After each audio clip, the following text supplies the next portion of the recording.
జిగ్నేష్ దోషి గుజరాతీ సమాజ్ నుంచి కూడా జరుగుతారు. ముందుగా లలిత్ కుమార్ గారు. సార్, అందరికీ జై శ్రీరామ్ అండి. జై శ్రీరామ్. చెప్పండి, ఏంటి మీ రీడింగ్ ఏంటి ఈ కొద్ది రోజులుగా జరుగుతున్న ఈ సంఘటనల మీద? సార్ అదే సార్, ఈ కామిక్ షో ఎప్పుడు అవుతుందని వెయిట్ చేస్తున్నా నేను కూడా. ఎందుకంటే ఇప్పుడు సామెత ఉంది కదా, కందకలేని దురద కత్తిపేటకి ఎందుకు అని చెప్పేసి. కొట్టుకున్న వాళ్ళు ఇద్దరు కలిసిపోయి బానే ఉన్నారు, కానీ ఇద్దరు వ్యక్తుల తగాదాన్ని తీసుకొచ్చి రెండు జాతుల తగాదాలుగా మార్చేసి ఈ ప్రాంతం వాడు ఉండకూడదని వాడు, ఆ ప్రాంతం ఉండకూడదని వీడు చాలా ఉద్యమాలు పెడుతూ చాలా ఓవర్ యాక్షన్ చేస్తా ఉన్నారు ఒక్కొక్కడు. కానీ సింపుల్ ఒక మాట మాట్లాడుకుందాం సార్. ఇప్పుడు భారతదేశము ఎవడబ్బ సొత్తు ఒకటి నుంచి ఇంకో చోట పొమ్మంటానికి. ఎందుకంటే ఉద్యమం పేరుతో ఇప్పుడు ఊరకుక్కల్లాగా మురుగుతున్న ప్రతి వాడు కూడా మొన్నటిదాకా నీతులు చెప్పినోడే, ఈ దేశానికి అంబేద్కర్ రాజ్యాంగం శ్రీరామ రక్ష అని చెప్పేసి. మరి అంబేద్కర్ రాజ్యాంగం శ్రీరామ రక్ష అని మేము కూడా నమ్ముతున్నాం కదా. అదే అంబేద్కర్ రాజ్యాంగం ప్రకారం ఈ ముండా కొడుకులు ఎప్పుడైనా చదివి చస్తే ఆర్టికల్ 14 ప్రకారం ఏం చెప్తున్నారు? చట్టం ముందు ప్రతి ఒక్కడు సమానమే. ఆర్టికల్ 15 ప్రకారం చూడండి, ప్రభుత్వాలు గాని రాజ్యం గాని మతము, కులము, ప్రాంతము, భాష, లింగము ఆధారంగా ఎవరి పట్ల వివక్ష చూపించకూడదు. అలాగే ఆర్టికల్ 16 చూడండి, దేశవ్యాప్తంగా ఎవరు ఎక్కడైనా సరే నివసించవచ్చు, వ్యాపారాలు చేసుకోవచ్చు. వాళ్ళ ప్రాంతం కారణంగా, పుట్టుక కారణంగా, కులం కారణంగా, మతం కారణంగా వారికి ఎటువంటి అవకాశాలని వ్యతిరేకించకూడదు, వాళ్ళ అవకాశాలను ఎవరు కూడా అడ్డుకొనకూడదు. ఇది భారత రాజ్యాంగం చెప్తున్నమాట. మరి అంబేద్కర్ వాదులు అని చెప్పుకుంటున్న వాళ్ళందరూ కూడా ఈ రోజున అంబేద్కర్ గారు రాసిన రాజ్యాంగం అని చెప్పబడుతున్న దానికి ఎందుకు తూట్లు పొడిచే ప్రయత్నం చేస్తా ఉన్నారు?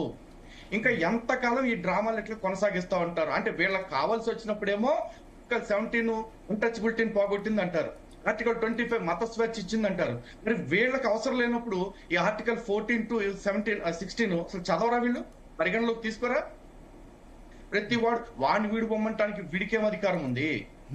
ఇక్కడ తెలంగాణ ఒక రాష్ట్రం, నిజంగా తెలంగాణ రాష్ట్రం గురించి మాట్లాడుకుంటే తెలంగాణ రాష్ట్రానికి చాలా ప్రత్యేకత ఉంది, చాలా ఒక ఔన్నత్యం ఉందండి. ఎందుకంటే నీళ్లు, నిధులు, నియామకం లేదా స్వయం పాలన అనే దాని మీద దాదాపు 5-6 దశాబ్దాలు పోరాటం చేసి రాష్ట్రాన్ని సాధించుకున్నారు.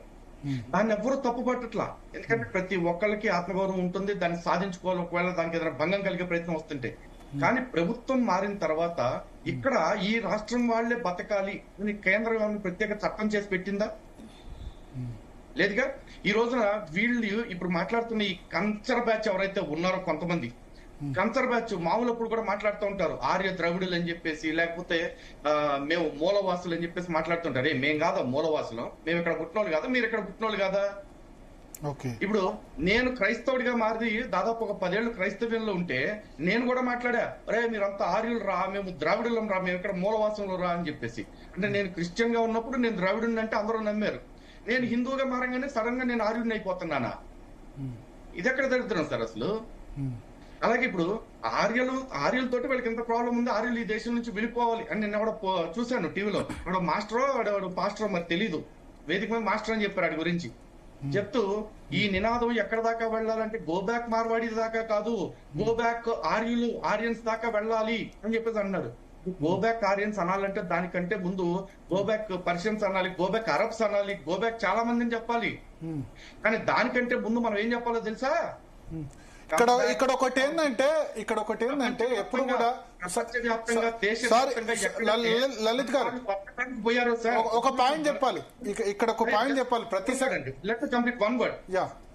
సార్ ఇప్పుడు ప్రపంచవ్యాప్తంగా, దేశవ్యాప్తంగా బతకడానికి మన వాళ్ళు ఎవరైతే ఎక్కడికైతే పోయారో, దేశవ్యాప్తంగా కావచ్చు, ఇతర దేశాలకు కావచ్చు, వాళ్ళందరినీ ఫస్ట్ కమ్బ్యాక్ అని చెప్పండి. ఓకే, ముందు మన దగ్గర నుంచి ఇక్కడ బతకడానికి వచ్చిన వాళ్ళు పొమ్మనేప్పుడు మన వాళ్ళు బతకడానికి బయటకు పోయారు కదా, వాళ్ళ కంబ్యాక్ అనే సీన్ ఉంది ఎవరికన్నా? ఇక్కడ ఒక పాయింట్ నేను అన్నాను కదా, నార్త్ ఇండియన్స్ గో బ్యాక్ అంటే అసలు పాకిస్తాన్ తో మన ఆపరేషన్ సింధూర్ అయితే ఎఫెక్ట్ అయ్యేది ఎవరు? మన హైదరాబాద్ కాదు కదా, ముందు ఎఫెక్ట్ అయ్యేది అక్కడ బార్డర్ లో ఉన్న రాజస్థాన్ రాష్ట్రం కదా, అక్కడ బార్డర్ లో ఉన్న గుజరాత్ రాష్ట్రం కదా, వాళ్ళ మీదకి కదా డ్రోన్లు పడ్డాయి. అక్కడ బార్డర్ లో ఉన్న పంజాబ్ కదా, అక్కడ బార్డర్ లో ఉన్న జమ్మూ కాశ్మీర్ కదా. ఈ జ్ఞానం అంటే యుద్ధాలనేమో ఇప్పుడు విదేశీ దండయాత్రలు అడ్డుకుంది, మరి వీళ్ళు అన్నదాని ప్రకారం ఆర్యులే దేశం అంతా కదా విదేశీ దండయాత్రలు అడ్డుకుంది.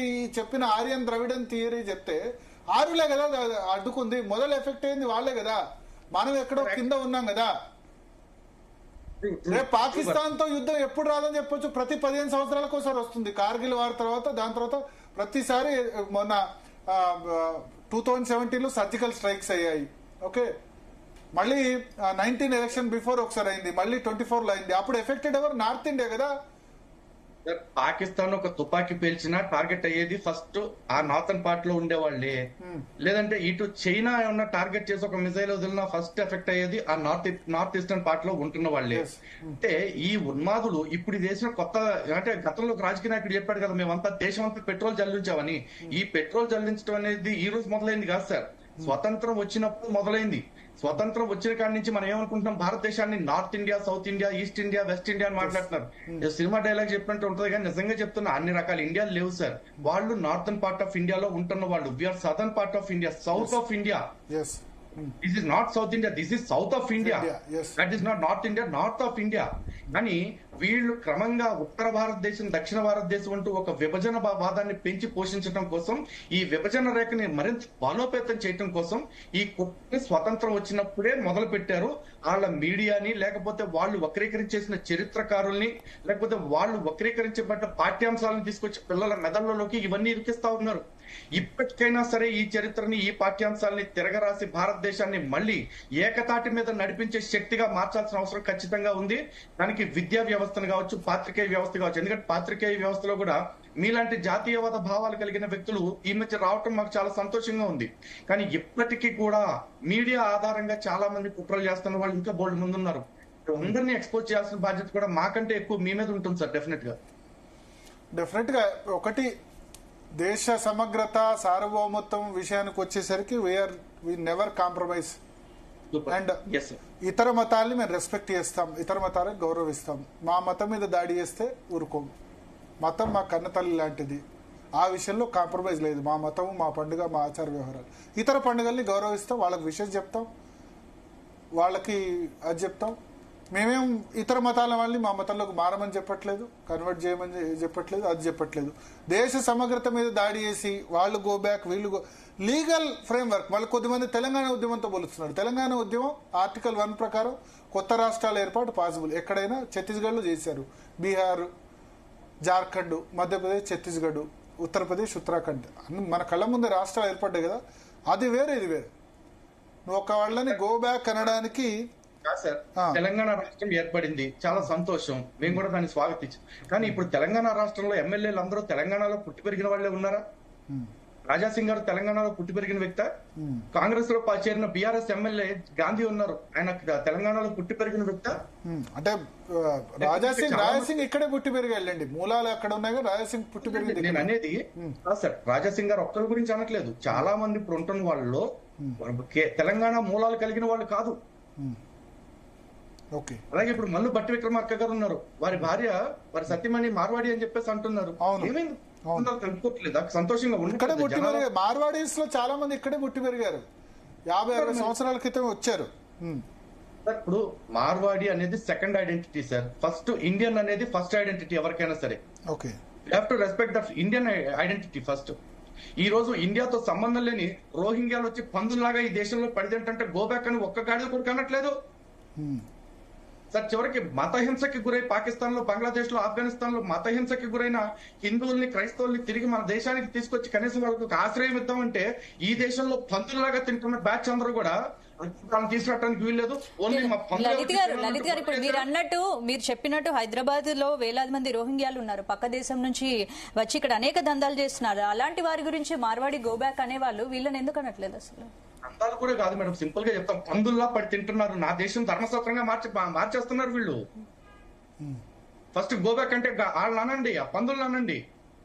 అంటే ఏమన్నా అంటే ఉపాధి అంటున్నారు. నిజంగానే తెలంగాణలో ఎవరికైనా ఉపాధి గండి కొడితే మరి దానికి వారితో ప్రభుత్వం గానీ మార్వాడి గానీ చర్చలు జరపాలి కదా. వీళ్ళెవరు బంధం చెప్పి గోబ్యాక్ అన్నారు. ఈ దేశంలో ప్రభుత్వము కూడు, గూడు, గుడ్డ, ఉపాధి, ఇటువంటి విద్యా, వైద్యం అన్ని హామీలు ఇవ్వదగింది ఈ దేశపు పౌరులకి మాత్రమే. ఎక్కడెక్కడి నుంచో ధర్మసత్రం అనుకుని ఇక్కడికి వచ్చి టెస్ట్ చేసి దోచుకు తినే వాళ్ళందరికీ భద్రత ఇవ్వాల్సిన బాధ్యత ప్రభుత్వాలకి లేదు, వాళ్ళందరితో సఖ్యంగా ఉండాల్సిన బాధ్యత మనకి లేదు. ఎందుకంటే మనకి భారత రాజ్యాంగం నేర్పుతున్న ప్రతిజ్ఞలో కూడా భారతదేశం నా మాతృభూమి, భారతీయులందరూ నా సహోదరులు అన్నారు. కానీ ఒక్క దేశం నుంచి వచ్చే ప్రతి పంది నా సహోదరుడు అని నాకు ఎవరు చెప్పలా. నా సహోదరులు ఎవరు కూడా. Okay okay. సో జోసెఫ్ గారు ఉన్నారు మనతో పాటు. జోసెఫ్ గారు ఏమంటారు, ఈ మొత్తం వివాదం ఎక్కడ స్టార్ట్ అయింది ఏంటి?